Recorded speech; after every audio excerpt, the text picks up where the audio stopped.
दुर्योधन से द्रोणाचार्य पूछते हैं, इस दुनिया में कितने अच्छे इंसान हैं? तो दुर्योधन कहता है, संसार में हर एक इंसान बहुत बुरा है। सबसे ज़्यादा बुरे पांडव हैं। जहाँ भी मैं दृष्टि डालता हूँ वहाँ मुझे बुरा ही बुरा व्यक्ति नज़र आता है।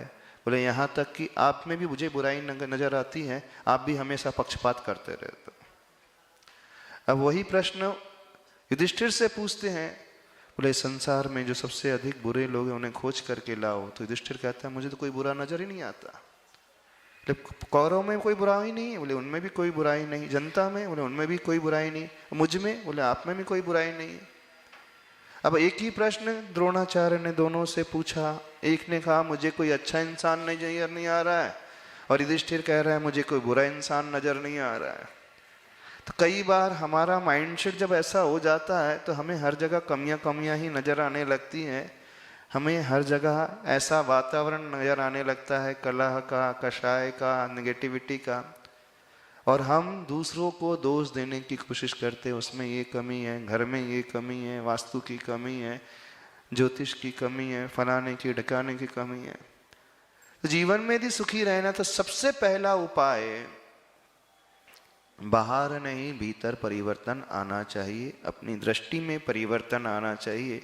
जिसने अपनी दृष्टि में परिवर्तन लाना सीख लिया उसे हर नेगेटिव स्थान अच्छा लग जाएगा। आइडियल सॉल्यूशन तो यही बता रहे हैं, बिल्कुल सत्य तो यही है।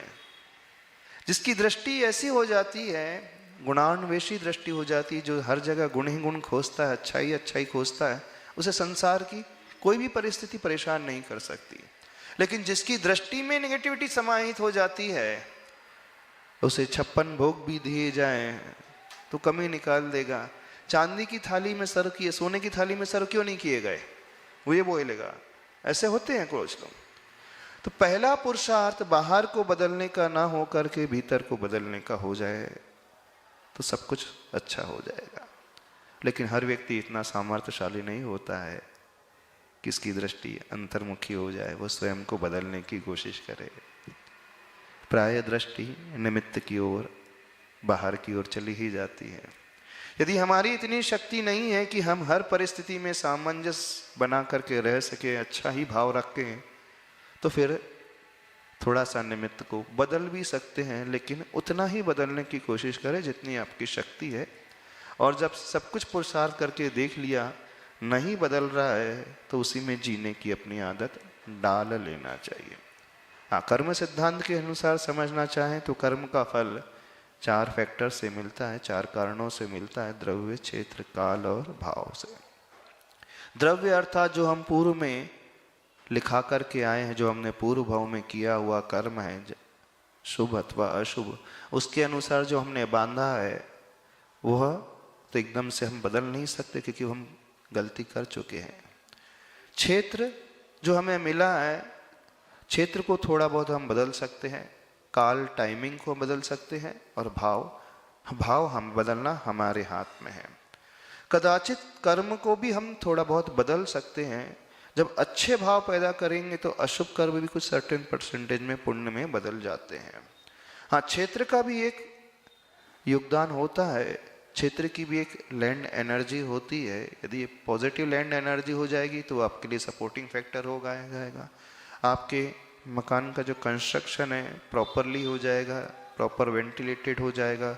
जिस दिशा में द्वार होना चाहिए, जिस जगह में एनर्जी जनरेट होती है, साउथ ईस्ट कॉर्नर आदि में वहाँ आपका किचन होगा, वहाँ बैठ कर के आप भोजन करोगे, भोजन बनाया जाएगा तो आपके लिए हेल्दी होगा, आपके मन को प्रशस्त रहेगा। जहाँ आप रेस्ट लेते हैं उस जोन की एनर्जी पॉजिटिव होगी तो आपके लिए हेल्पफुल होगी।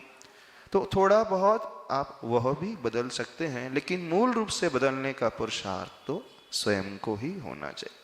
हम निषेध नहीं कर रहे हैं कि क्षेत्र का प्रभाव नहीं पड़ता है, क्षेत्र का प्रभाव पड़ता है, वास्तु का प्रभाव पड़ता है, पर लिमिटेड एक्सटेंट तक पड़ता है, उससे अधिक नहीं पड़ता है। यदि आपका पुण्य कमजोर है और आपके मन में बार बार विकल्प आ रहा है, एक कीड़ा घुस गया है कि मेरे घर का वास्तु खराब है, तो फिर आप थोड़ा सा चेंज करा ही लो, क्योंकि जब तक मन का कीड़ा नहीं दूर होगा आप कितना भी करो आप स्वस्थ नहीं हो पाओगे, अपने आप को प्रसन्न नहीं कर पाओगे। तो जो एक्सपर्ट है उनसे आप सजेशन ले सकते हैं, लेकिन बिना तोड़ा फोड़ी वाला जो एकदम सहज रूप से हो सकता होते हैं, उसका भी इम्पैक्ट तो लाइफ में पड़ता है, काल का भी इम्पैक्ट पड़ता है। और अपनी संगति को अच्छी करेंगे, स्वाध्याय आदि करेंगे, जीवन में धर्म पुरुषार्थ का आलम्बन लेंगे, प्रभु की भक्ति है, अभिषेक है, पूजन है, इससे सातावेदनी कर्म का आसरा, पुण्य कर्म का आसरा होगा। दूसरों की आप हेल्प करेंगे, करुणा का भाव लेकर के आएंगे, तो उससे सातावेदनी कर्म, पुण्य कर्म का आसरा होगा।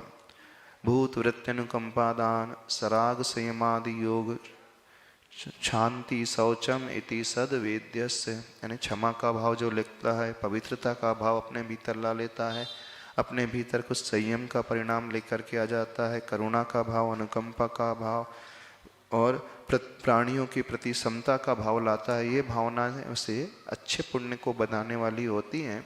जब ऐसी भावना वर्तमान में पैदा हो जाएगी तो पुराना अशुभ कर्म जो है सर्टेन परसेंटेज में पुण्य में भी बदल जाता है, उसकी स्थिति भी घट जाती है, उसका अनुभव भी घट जाता है, और वर्तमान में जो बनने वाला कर्म है वह भी तीव्र पुण्यशाली अच्छा कर्म होता है, वह फिर हमारे लिए हेल्पफुल हो जाता है।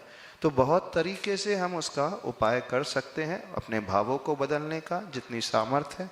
क्षेत्र को भी थोड़ा बहुत आप चेंजेस कर सकते हैं, उस टाइमिंग को भी बदल सकते हैं, और द्रव्य को स्वाध्याय आदि करके उसमें उत्कर्षण आप कर सकते हैं।